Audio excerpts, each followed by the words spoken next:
श्रीमद्भागवत महापुराण दशम स्कंद अध्याय 14। श्रीमद्भागवत महापुराण दशम स्कंद चतुर्दश अध्याय। ब्रह्मा जी के द्वारा भगवान की स्तुति। ब्रह्मा जी ने स्तुति की, प्रभु एकमात्र आप ही स्तुति करने योग्य हैं। मैं आपके चरणों में नमस्कार करता हूँ। आपका यह शरीर वर्षाकालीन मेघ के समान श्यामल है। इस पर स्थिर बिजली के समान झिलमिल झिलमिल करता हुआ पीतांबर शोभा पाता है। आपके गले में घुंघची की माला, कानों में मकराकृति कुंडल तथा सिर पर मोर पंखों का मुकुट है। इन सब की कांति से आपके मुख पर अनोखी छटा छिटक रही है। वक्षस्थल पर लटकती हुई वनमाला और नन्ही सी हथेली पर दही भात का कौर, बगल में बेंत और सिंगी तथा कमर की फेंट में आपकी पहचान बताने वाली बांसुरी शोभा पा रही है। आपके कमल से सुकोमल परम सुकुमार चरण और यह गोपाल बालक का सुमधुर वेश, स्वयं प्रकाश परमात्मन, आपका यह श्री विग्रह भक्तों की लालसा अभिलाषा पूर्ण करने वाला है। यह आपकी चिन्मयी इच्छा का मूर्तिमान स्वरूप मुझ पर आपका साक्षात कृपा प्रसाद है। मुझे अनुग्रहित करने के लिए ही आपने इसे प्रकट किया है। कौन कहता है कि यह पंचभूतों की रचना है? प्रभु, यह तो अपराकृत शुद्ध सत्वमय है। मैं यह और कोई समाधि लगाकर भी आपके इस सच्चिदानंद विग्रह की महिमा नहीं जान सकता। फिर आत्मानंदानुभव स्वरूप साक्षात आपकी ही महिमा को तो कोई एकाग्र मन से भी कैसे जान सकता है? प्रभु, जो लोग ज्ञान के लिए प्रयत्न न करके अपने स्थान में ही स्थित रहकर केवल सत्संग करते हैं और आपके प्रेमी संत पुरुषों के द्वारा गई हुई आपकी लीलाकथा का, जो उन लोगों के पास रहने से अपने आप सुनने को मिलती है, शरीर, वाणी और मन से विन्यावंत होकर सेवन करते हैं, यहाँ तक कि उसे ही अपना जीवन बना लेते हैं, उसके बिना जी ही नहीं सकते। प्रभु, यद्यपि आप पर त्रिलोकी में कोई कभी विजय नहीं प्राप्त कर सकता, फिर भी वे आप पर विजय प्राप्त कर लेते हैं। आप उनके प्रेम के अधीन हो जाते हैं। भगवान, आपकी भक्ति सब प्रकार से कल्याण का मूल स्रोत उद्गम है। जो लोग उसे छोड़कर केवल ज्ञान की प्राप्ति के लिए श्रम उठाते और दुख भोगते हैं, उनको बस क्लेश ही क्लेश हाथ लगता है और कुछ नहीं। जैसे थोथी भूसी कूटने वाले को केवल श्रम ही मिलता है, चावल नहीं। हे अच्युत, हे अनंत, इस लोकों में पहले भी बहुत से योगी हो गए हैं। जब उन्हें योगादि के द्वारा आपकी प्राप्ति न हुई, तब उन्होंने अपने लौकिक और वैदिक समस्त कर्म आपके चरणों में समर्पित कर दिए। उन समर्पित कर्मों से तथा आपकी लीलाकथा से उन्हें आपकी भक्ति प्राप्त हुई। उस भक्ति से ही आपके स्वरूप का ज्ञान प्राप्त करके उन्होंने बड़ी सुगमता से आपके परमपद की प्राप्ति कर ली। हे अनंत, आपके सगुण निर्गुण दोनों स्वरूपों का ज्ञान कठिन होने पर भी निर्गुण स्वरूप की महिमा इंद्रियों का प्रत्याहार करके शुद्धांतःकरण से जानी जा सकती है। जानने की प्रक्रिया यह है, विशेष आकर के परित्याग पूर्वक आत्माकार अंतःकरण का साक्षात्कार किया जाए। यह आत्माकार घटपटादि रूप के समान ज्ञेय नहीं है, प्रत्युत आवरण का भंग मात्र है। यह साक्षात्कार यह ब्रह्मा है। मैं ब्रह्मा को जानता हूँ इस प्रकार नहीं, किंतु स्वयं प्रकाश रूप से ही होता है। परंतु भगवान, जिन समर्थ पुरुषों ने अनेक जन्मों तक परिश्रम करके पृथ्वी का एक एक परमाणु, आकाश के हिमकण तथा उसमें चमकने वाले नक्षत्र एवं तारों तक को गिन डाला है, उसमें भी भला ऐसा कौन हो सकता है जो आपके सगुण स्वरूप के अनंत गुणों को गिन सके? प्रभु, आप केवल संसार के कल्याण के लिए ही अवतीर्ण हुए हैं। सो भगवान, आपकी महिमा का ज्ञान तब बड़ा ही कठिन है। इसलिए जो पुरुष क्षण क्षण पर बड़ी उत्सुकता से आपकी कृपा का ही भली भांति अनुभव करता रहता है और प्रारब्ध के अनुसार जो कुछ सुख या दुख प्राप्त होता है, उसे निर्विकार मन से भोग लेता है, एवं जो प्रेमपूर्ण हृदय, गदगद वाणी और पुलकित शरीर से अपने को आपके चरणों में समर्पित करता रहता है। इस प्रकार जीवन व्यतीत करने वाला पुरुष ठीक वैसे ही आपके परम पद का अधिकारी हो जाता है, जैसे अपने पिता की संपत्ति का पुत्र। प्रभु, मेरी कुटिलता तो देखिए। आप अनंत आदि पुरुष परमात्मा और मेरे जैसे बड़े बड़े मायावी भी आपकी माया के चक्र में हैं। फिर भी मैंने आप पर अपनी माया फैलाकर अपना ऐश्वर्य देखना चाहा। प्रभु, मैं आपके सामने हूँ ही क्या? क्या आग के सामने चिंगारी की भी कुछ गिनती है? भगवन, मैं रजोगुण से उत्पन्न हुआ हूँ। आपके स्वरूप को मैं ठीक ठाक नहीं जानता। इसी से अपने को आपसे अलग संसार का स्वामी माने बैठा था। मैं अजन्मा जगत करता हूँ। इस मायाकृत मोह के घने अंधकार से मैं अंधा हो रहा था। इसलिए आप यह समझकर कि यह मेरे ही अधीन है, मेरा भृत्य है, इस पर कृपा करनी चाहिए। मेरा अपराध क्षमा कीजिए। मेरे स्वामी प्रकृति, महत्त्व, अहंकार, आकाश, वायु, अग्नि, जल और पृथ्वी रूप आवरणों से घिरा हुआ यह ब्रह्मांड ही मेरा शरीर है और आपके एक एक रोम के छिद्र में ऐसे ऐसे अगणित ब्रह्मांड उसी प्रकार उड़ते पड़ते रहते हैं, जैसे झरोखे की जाली में से आने वाली सूर्य की किरणों में रज के छोटे छोटे परमाणु उड़ते हुए दिखाई पड़ते हैं। कहाँ अपने परिमाण से 3.5 हाथ के शरीर वाला अत्यंत क्षुद्र में और कहाँ आपकी अनंत महिमा। वृत्तियों की पकड़ में न आने वाले परमात्मन जब बच्चा माता के पेट में रहता है तब अज्ञानवश अपने हाथ पे पीटता है, परंतु क्या माता उसे अपराध समझती है या उसके लिए वह कोई अपराध होता है और नहीं है? इन शब्दों से कही जाने वाली कोई भी वस्तु ऐसी है क्या जो आपकी कोख के भीतर न हो? श्रुतियाँ कहती हैं कि जिस समय तीनों लोग प्रलयकालीन जल में लीन थे, उस समय उस जल में स्थित श्री नारायण के नाभि कमल से ब्रह्मा का जन्म हुआ। उनका यह कहना किसी प्रकार असत्य नहीं हो सकता। तब आप भी बतलाइए, प्रभु, क्या मैं आपका पुत्र नहीं हूँ? प्रभु, आप समस्त जीवों के आत्मा हैं, इसलिए आप नारायण हैं। आप समस्त जगत के और जीवों के अधीश्वर हैं, इसलिए भी नारायण हैं। आप समस्त लोकों के साक्षी हैं, इसलिए भी नारायण हैं। नर से उत्पन्न होने वाले जल में निवास करने के कारण जिन्हें नारायण कहा जाता है, वे भी आपके एक अंश ही हैं। वह अंशरूप से दिखना भी सत्य नहीं है, आपकी माया ही है। भगवन, यदि आपका विराट स्वरूप सचमुच उस समय जल में ही था, तो मैंने उसी समय क्यों नहीं देखा, जबकि मैं कमलनाल के मार्ग से उसे 100 वर्ष तक जल में ढूंढता रहा। फिर मैंने जब तपस्या की, तब उसी समय मेरे हृदय में उसका दर्शन कैसे हो गया, और फिर कुछ ही क्षणों में वह पुनः क्यों नहीं दिखा, अंतर ध्यान क्यों गया? माया का नाश करने वाले प्रभु, दूर की बात कौन करे, अभी इसी अवतार में आपने इस बाहर दिखने वाले जगत को अपने पेट में ही दिखला दिया, जिसे देखकर माता यशोदा चकित हो गई थी। इससे यही सिद्ध होता है कि यह संपूर्ण विश्व केवल आपकी माया ही माया है।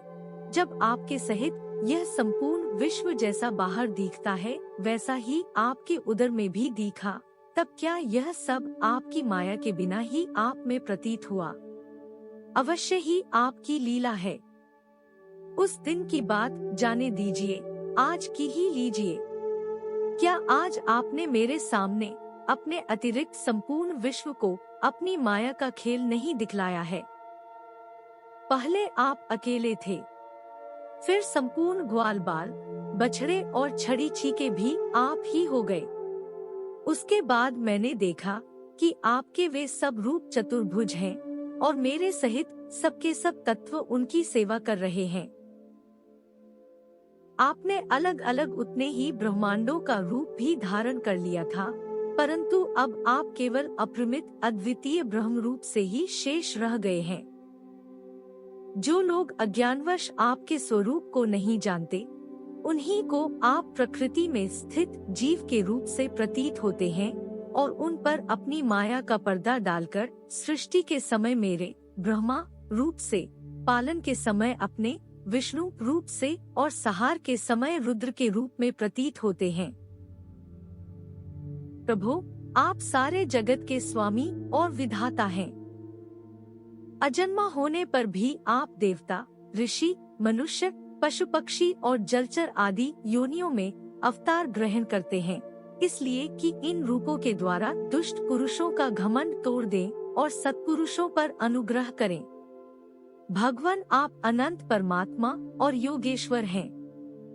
जिस समय आप अपनी योग माया का विस्तार करके लीला करने लगते हैं, उस समय त्रिलोकी में ऐसा कौन है जो यह जान सके कि आपकी लीला कहाँ, किस लिए, कब और कितनी होती है।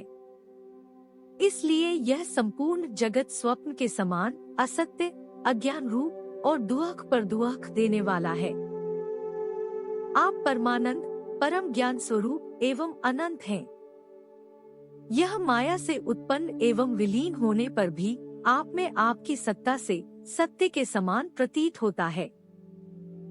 प्रभु, आज ही एकमात्र सत्य हैं, क्योंकि आप सबके आत्मा जो हैं। आप पुराण पुरुष होने के कारण समस्त जन्मादि विकारों से रहित हैं।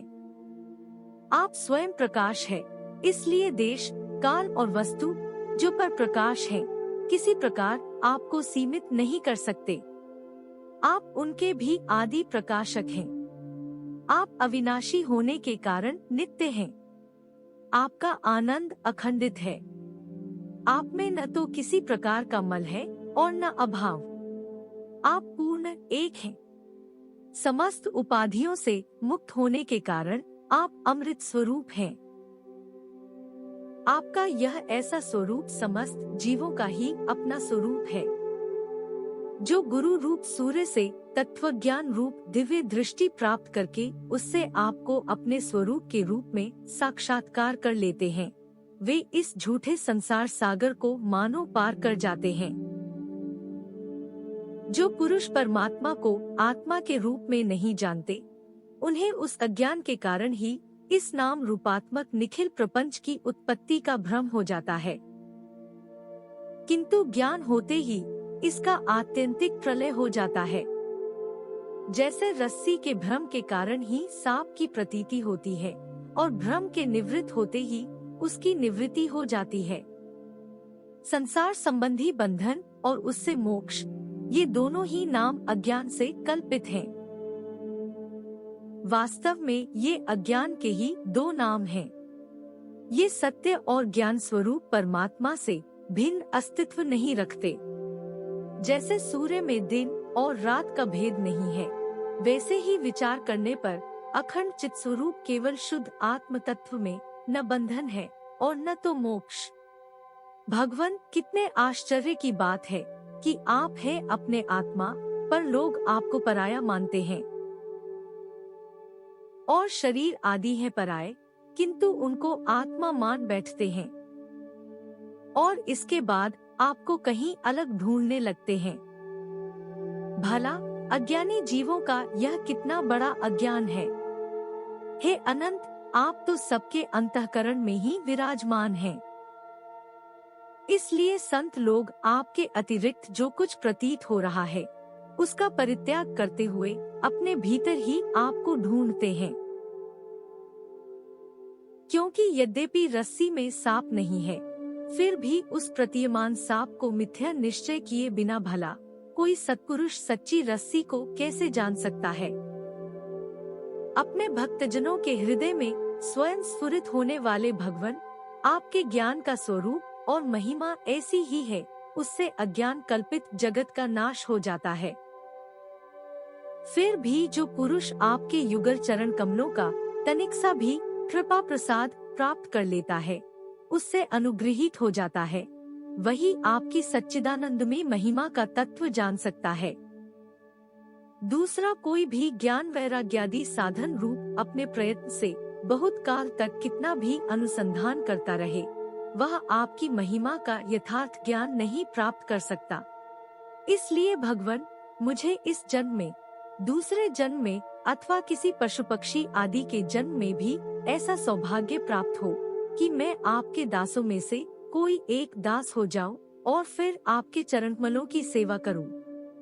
मेरे स्वामी, जगत के बड़े बड़े यज्ञ सृष्टि के प्रारंभ से लेकर अब तक आपको पूर्णतः तृप्त न कर सके, परंतु आपने ब्रज की गायों और ग्वालिनों के बछड़े एवं बालक बनकर उनके स्तनों का अमृत सा दूध बड़े उमंग से पिया है।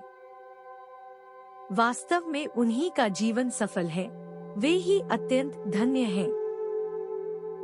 अहो, नंद आदि ब्रजवासी गोपों के धन्य भाग्य हैं। वास्तव में उनका अहोभाग्य है, क्योंकि परमानंद स्वरूप सनातन परिपूर्ण ब्रह्मा उनके अपने सगे संबंधी और सुहृद हैं।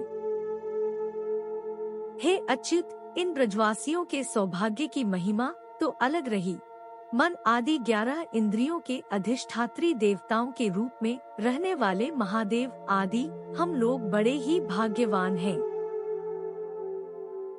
क्योंकि इन ब्रजवासियों की मन आदि 11 इंद्रियों को प्याले बनाकर हम आपके चरण कमलों का अमृत से भी मीठा, मदिरा से भी मादक, मधुर मकरकंद रस पान करते रहते हैं।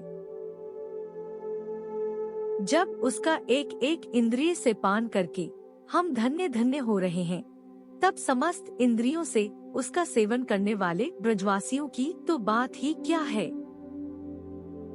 प्रभु, इस ब्रजवासी के किसी वन में और विशेष करके गोकुल में किसी भी योनि में जन्म हो जाए, यही हमारे लिए बड़े सौभाग्य की बात होगी, क्योंकि यहाँ जन्म हो जाने पर आपके किसी न किसी प्रेमी के चरणों की धूली अपने ऊपर पड़ ही जाएगी।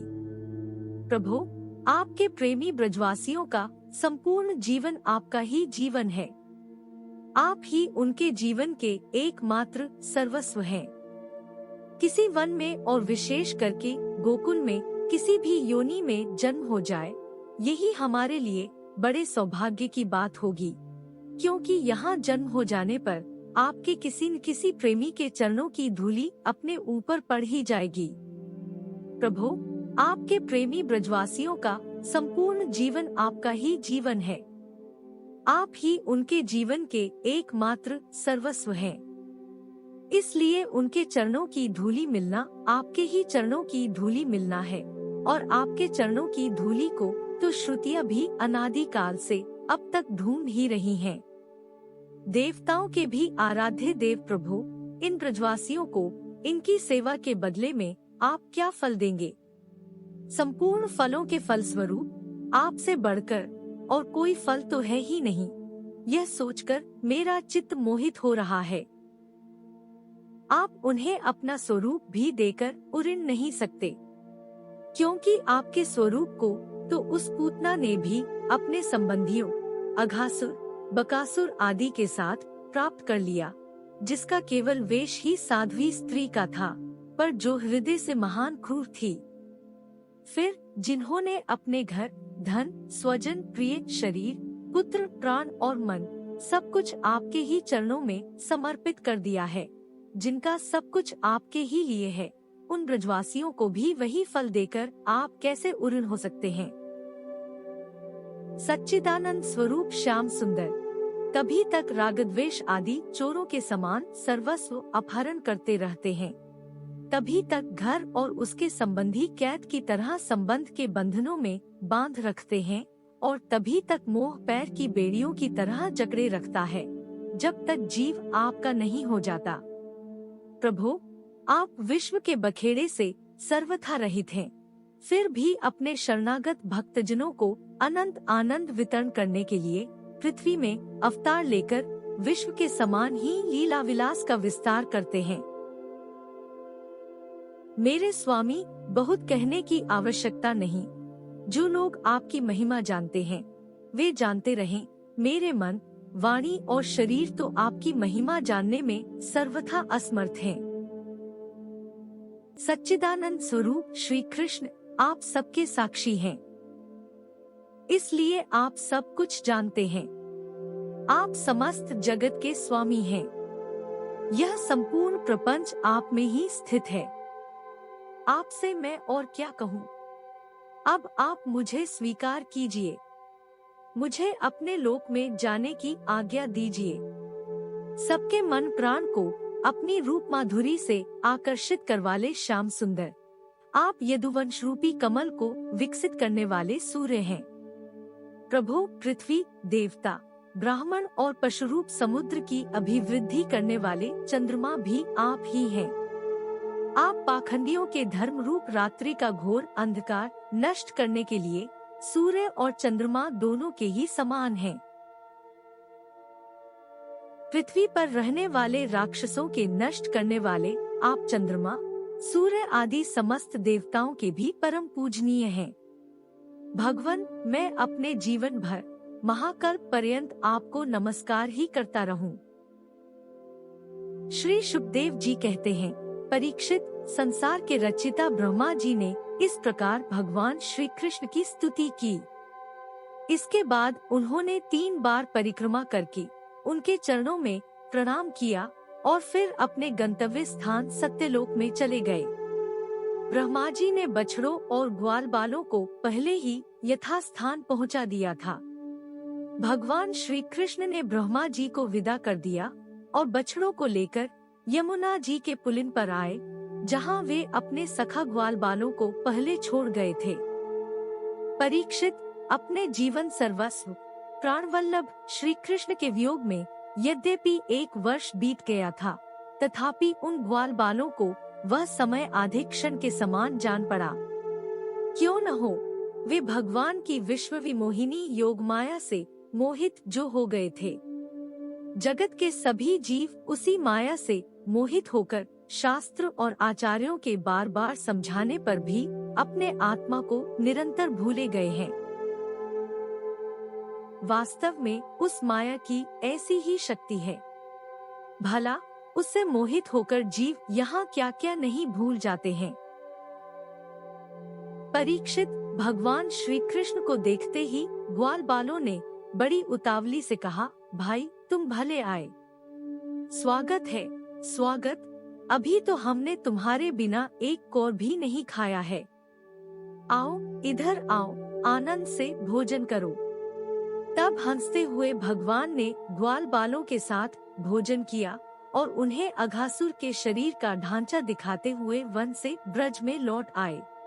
श्री कृष्ण के सिर पर मोरपंख का मनोहर मुकुट और घुंघराले बालों में सुंदर सुंदर महकते हुए पुष्प गूंथ रहे थे। नई नई रंगीन धातुओं से श्याम शरीर पर चित्रकारी की हुई थी। वे चलते समय रास्ते में उच्च स्वर से कभी बांसुरी, कभी पत्ते और कभी सिंगी बजाकर वाद्योत्सव में मग्न हो रहे हैं। पीछे पीछे ग्वाल बाल उनकी लोक पावन कीर्ति का गान करते जा रहे हैं। कभी वे नाम ले लेकर अपने बछड़ों को पुकारते, तो कभी उनके साथ लाड़लाने लगते। मार्ग के दोनों ओर गोपियां खड़ी हैं। जब वे कभी तिरछे नेत्रों से उनकी नजर में नजर मिला देते हैं, तब गोपियां आनंदमुग्ध हो जाती है। इस प्रकार भगवान श्री कृष्ण ने गोष्ठ में प्रवेश किया। परीक्षित, उसी दिन बालकों ने ब्रज में जाकर कहा कि आज यशोदा मैया के लाडले नंदनंदन ने वन में एक बड़ा भारी अजगर मार डाला है और उससे हम लोगों की रक्षा की है। राजा परीक्षित ने कहा, ब्राह्मण, ब्रजवासियों के लिए श्री कृष्ण अपने पुत्र नहीं थे, दूसरे के पुत्र थे। फिर उनका श्री कृष्ण के प्रति इतना प्रेम कैसे हुआ? ऐसा प्रेम तो उनका अपने बालकों पर भी पहले कभी नहीं हुआ था। आप कृपा करके बतलाइए, इसका क्या कारण है? श्री शुकदेव जी कहते हैं, राजन, संसार के सभी प्राणी अपने आत्मा से ही सबसे बढ़कर प्रेम करते हैं। पुत्र से, धन से या और किसी से जो प्रेम होता है, वह तो इसलिए कि वे वस्तुएं अपने आत्मा को प्रिय लगती हैं। राजेंद्र, यही कारण है कि सभी प्राणियों का अपने आत्मा के प्रति जैसा प्रेम होता है, वैसा अपने कहलाने वाले पुत्र, धन और गृह आदि में होता। नृपश्रेष्ठ, जो लोग देह को आत्मा मानते हैं, वे भी अपने शरीर से जितना प्रेम करते हैं, उतना प्रेम शरीर के संबंधी पुत्र मित्र आदि से नहीं करते। जब विचार के द्वारा यह मालूम हो जाता है कि यह शरीर मैं नहीं हूँ, यह शरीर मेरा है, तब इस शरीर से भी आत्मा के समान प्रेम नहीं रहता। यही कारण है कि इस देह के जीर्ण शीर्ण हो जाने पर भी जीने की आशा प्रबल रूप से बनी रहती है। इससे यह बात सिद्ध होती है कि सभी प्राणी अपने आत्मा से ही सबसे बढ़कर प्रेम करते हैं और उसी के लिए इस सारे चराचर जगत से भी प्रेम करते हैं। इन श्री कृष्ण को ही तुम सब आत्माओं का आत्मा समझो। संसार के कल्याण के लिए ही योग माया का आश्चर्य लेकर वे यहाँ देहधारी के समान जान पड़ते हैं। जो लोग भगवान श्री कृष्ण के वास्तविक स्वरूप को जानते हैं, उनके लिए तो इस जगत में जो कुछ भी चराचर पदार्थ हैं, अथवा इससे परे परमात्मा, ब्रह्मा, नारायण आदि जो भगवत स्वरूप हैं, सभी श्री कृष्ण स्वरूप ही हैं। श्री कृष्ण के अतिरिक्त और कोई प्राकृत वस्तु है ही नहीं। सभी वस्तुओं का अंतिम रूप अपने कारण में स्थित होता है। उस कारण के भी परम कारण है भगवान श्री कृष्ण। तब भला बताओ किस वस्तु को श्री कृष्ण से भिन्न बतलाएं? जिन्होंने पुण्य कीर्ति मुकुंद मुरारी के पद पल्लव की नौका का आश्रय लिया है, जो कि सत्पुरुषों का सर्वस्व है, उनके लिए यह भव सागर बछड़े के खुर के गड्ढे के समान है। उन्हें परमपद की प्राप्ति हो जाती है और उनके लिए विपत्तियों का निवास स्थान यह संसार नहीं रहता। परीक्षित, तुमने मुझसे पूछा था कि भगवान के 5वें वर्ष की लीला ग्वाल बालों ने 6ठे वर्ष में कैसे कही। उसका सारा रहस्य मैंने तुम्हें बतला दिया। भगवान श्री कृष्ण की ग्वाल बालों के साथ वन क्रीड़ा, अघासुर को मारना, हरी घास से युक्त भूमि पर बैठकर भोजन करना, अपराकृत रूपधारी बछड़ों और ग्वाल बालों का प्रकट होना और ब्रह्मा जी के द्वारा की हुई इस महान स्तुति को जो मनुष्य सुनता और कहता है, उसको धर्म, अर्थ, काम और मोक्ष प्राप्ति हो जाती है। परीक्षित, इस प्रकार श्री कृष्ण और बलराम ने कुमारवस्था के अनुरूप आँख मिचौनी, सेतु बंधन, बंदरों की भांति उछलना कूदना आदि अनेकों लीलाएं करके अपनी कुमारवस्था ब्रज में ही त्याग दी।